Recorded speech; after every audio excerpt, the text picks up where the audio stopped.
What if I tell you that after I failed 3 times in the IELTS exam and then I started preparing for my own PT exam? I gave one official PT mock test and I just got 43 in speaking and 50 in writing. I thought I had good command in English language, but this score in the PT exam just broke me. As I heard from the others that PT is an easy exam, but why was I not getting that scores? In listening and reading, I managed in 70s, which is not that bad, but not good enough for me, as I needed minimum 79 for my PR in Australia. My previous test score and the actual exam score are on the screen. Well, I am going to share you what 10 secret strategies and techniques I discovered after my initial failure in the PT exam, and I got a perfect 90 in my very first attempt in this exam. But before that, subscribe now for free content on PT exam and WhatsApp us for paid coaching directly by me in very small groups, and each of you will have a chance to directly talk to me. It's very important to understand all 10 secret strategies that I learned after so many attempts and experiments if you are really aiming for a 79 plus score. The first task of the PT exam is read aloud. People don't know the importance of this question. It is considered to be very easy, and you can definitely capitalize on this task to build your momentum in the test. This is the holy grail or the game changer task of the PT exam. As in the read aloud questions, the PT algorithm gets to know you, gets familiar with you, understands you, how you speak, what's your speech speed, how is your fluency, and whatnot. And it starts to create an image about you. Just like the famous saying, first impression is the last impression. You won't believe me how much this worked for me. I got 90 in the PT exam even though I got 43 in my official mock test. This is the top secret no one shares with you, or they are not even aware about it. Say the text given to you at a very moderate pace, not too slow and not too quickly either. Speaking too slow makes the PT AI think that you are not confident, and speaking faster makes it difficult for the AI to understand you. Either ways, you are on the losing side, my friend, impacting your fluency scores severely. And don't forget to maintain this speed throughout your speaking questions. The next problem that I had in me was I was trying to speak all the words given to me in the read aloud question, even the ones that were very difficult to pronounce. What I used to think that PT gives me 40 seconds to prepare, so it definitely expects us to speak everything in the given text. No one in the world told me that we could skip the difficult words and still get a score of 90. In the end, I perfected my speech to say everything properly, but you don't need to face the same dilemmas, the same hardship that I faced. I have taken the official mock test multiple times to do my research, and only then I am suggesting you that it's okay to skip some difficult words, otherwise it can destroy your fluency scores. Let me show you what I mean. The core of the problem was the immense disparity between the country's productive capacity of the ability of people to consume. See, this time I will skip the difficult words. The core of the problem was between the country's productive and the ability of people to consume. See how natural and beautiful the second answer sounded, even if I skipped some words. That is the way you beat the test. This is a trap that many people fall into, but you can definitely avoid it after watching this video. Before PT, I was preparing for my IELTS, and my trainer used to tell me that I don't speak all the words clearly, and I don't focus on stressing at all, especially the words. That tip stayed in my mind when I was starting to prepare for my PT. I was like speaking and stressing so much that when I recorded myself and heard it back, the audio, I sounded a little constipated. That's when I realized, oh boy, I'm overdoing the stressing of the words when trying to speak clearly. Then I focused just on lip movement to say the words correctly and not overstress on any of the words. Just speak naturally. Do you think that worked? Absolutely. My 90 score in the speaking is the evidence for that. Listen how I am speaking now. The core of the problem was the immense disparity between the country's productive capacity and the ability of the people to consume. Now listen how I am speaking. The core of the problem was the immense disparity between the country's productive capacity and the ability of people to consume. So now you know what the problem is.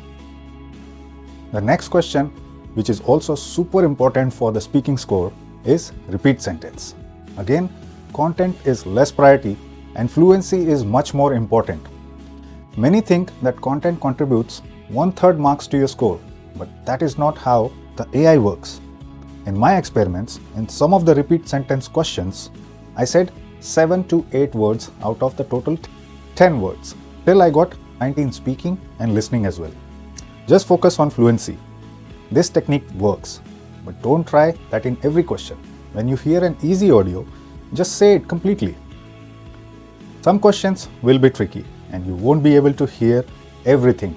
In those ones, just say as much as you remember, but don't compromise on your fluency ever. You can still get a 90 score. The next ones are describe image and retell lecture. I was trying to give a perfect answer just like my previous IELTS attempts, but I was wrong. Because of trying to speak many complex sentences, I screwed up everything. My fluency, my speed, and also some answers I exceeded 40 seconds because I was trying to speak too many things. Then I started using templates and fitting phrases in them. Now if you ask me, sir, shall I use keywords or phrases in my response? Very important question. I have been showing the same thing on my blog since the last 2 years. That if you just use one-word keywords in your responses, your scores will be somewhere in 60s. But the moment you start including phrases, especially in the introduction and the conclusion, that's when the magic starts happening. And in some of the body sentences, we just add multiple keywords using conjunctions like and, but. See the example of 60 score and 90 score response. The lecture is about rocket engines, and see the difference. In the first one, I am just putting keywords, whereas in the second one, I have said phrases in the introduction and in the conclusion as well, and used more keywords in the body using and. Because of using phrases here, you will sound more natural and likes that a lot, a natural way of speaking. So I learned an important lesson. The answer got me to 90 score in speaking. According to the lecture, the speaker was describing different types of rocket engines. Firstly, she talked about lightweight. Then she explained propellant and stable. Later, she also described rotating engine. Moreover, she discussed thrust and shock wave. Overall, she suggested crucial information about the importance of rocket engines. Perfect 90 score. The next part of the video is about the writing task, because my writing scores were also close to pathetic, I would say. I used to think only summarized written text and the essay are important for my writing scores, because logically thinking, they are in the writing section, right? So I was a fool in believing that. I'm telling you, not even in my dreams that I thought that this write from dictation task is the most important task to improve my writing scores and listening scores. Can you believe that? I didn't know, and nobody told me. So every single day, I started practicing listening to audio lectures, pausing them, writing each sentence until it finishes. And within 10 days, my listening skills skyrocketed. Unbelievable. Now I could listen to a sentence, even a longer one, and I could write down around 70% of the words easily, which is enough to get you 79 plus. But if you add the filler words in the end, you can still maximize your score to 90. There is a beautiful video that I have made on this topic, sharing all the secrets about this particular task. Link is in the description. A real eye-opener with evidences. Another 2 tasks, reading and writing fill in the blanks and listening fill in the blanks, contributes the second most to the writing. I don't know why PTE has designed the test this way. It doesn't even disclose how much these tasks contribute to your writing scores. That's very unfair, I would say, but that's the truth. Luckily, you have me to tell you. I didn't have anyone. For listening, fill in the blanks. Spelling is very important. You need to get the spellings correct. Otherwise, even if you write the correct answer, you will lose crucial points because of wrong spellings. I have made a full video on how to avoid spelling mistakes and even how to guess it when you just don't know it. Very useful video. Please watch it. Link is in the description. And reading and writing fill in the blanks is a major question when it comes to both reading, where it is the topmost contributor, and writing as well, second topmost contributor.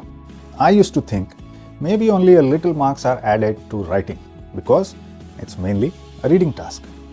I was so wrong.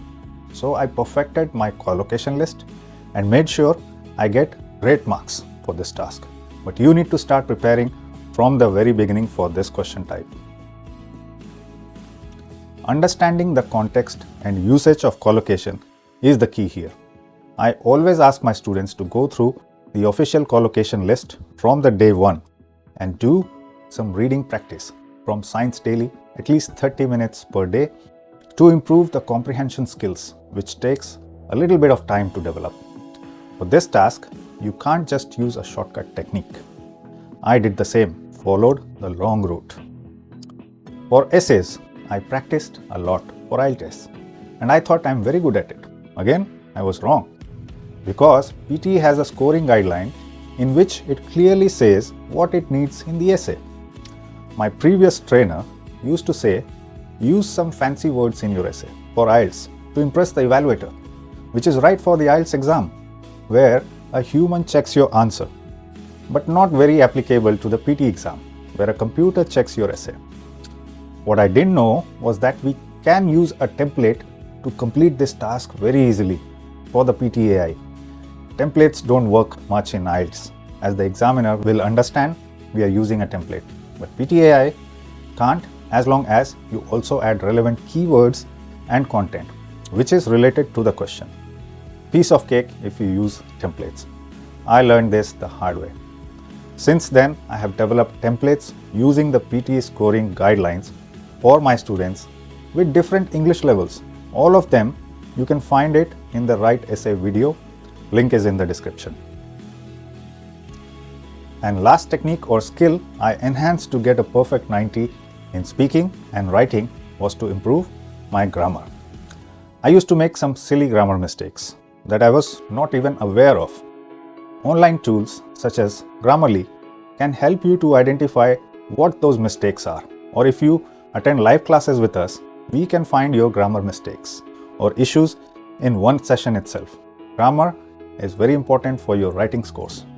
As soon as I fixed my mistakes, I started feeling confident. And then one fine day, I gave the exam and you already know the results. A perfect 90. This summarizes my 10 secret strategies that I discovered and I use personally to get success in the PT exam. Hope this helps you as well.